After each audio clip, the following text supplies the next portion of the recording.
மேலறை தியானம் பிப்ரவரி மாதம் 9ஆம் திகதி 2026ஆம் ஆண்டு.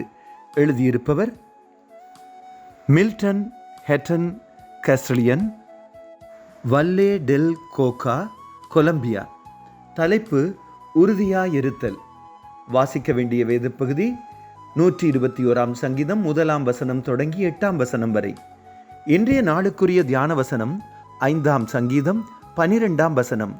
கர்த்தாவே, நீர் நீதிமானை ஆசீர்வதித்து காருணியம் என்னும் கேடகத்தினால் அவனை சூழ்ந்து கொள்ளுவீர். நான் பேருந்தில் ஆலயத்திற்கு போய்க் கொண்டிருந்த நேரத்தில் ஒரு பிரயாணியின் பணப்பையை ஒரு பெண் திருடி பறித்து கொண்டு வருவதைக் கண்டு துணிவுக்காக ஜெபித்தேன். என்னிடம் வந்து எனது பையை தரும்படி கேட்டாள். நான் ஒன்றும் செய்யவில்லை.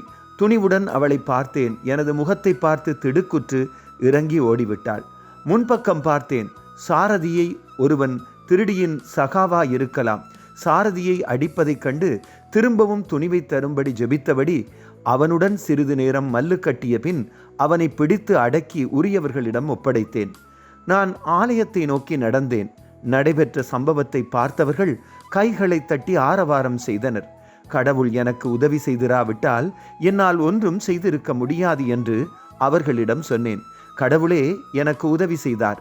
கடவுளே எனது பாதுகாப்பு. ஜெபம்.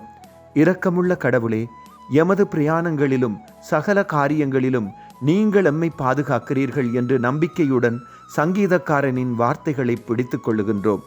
ஆமேன். இன்றைய நாளுக்குரிய சிந்தனை. ஒவ்வொரு நாளும், எல்லா நாட்களும் கடவுள் என் பக்கத்தில் இருக்கிறார். கர்த்தருடைய அன்பும் இரக்கமும் வழிநடத்தலும் இந்த நாளில் உங்கள் அனைவரோடும் கூட இருப்பதாக.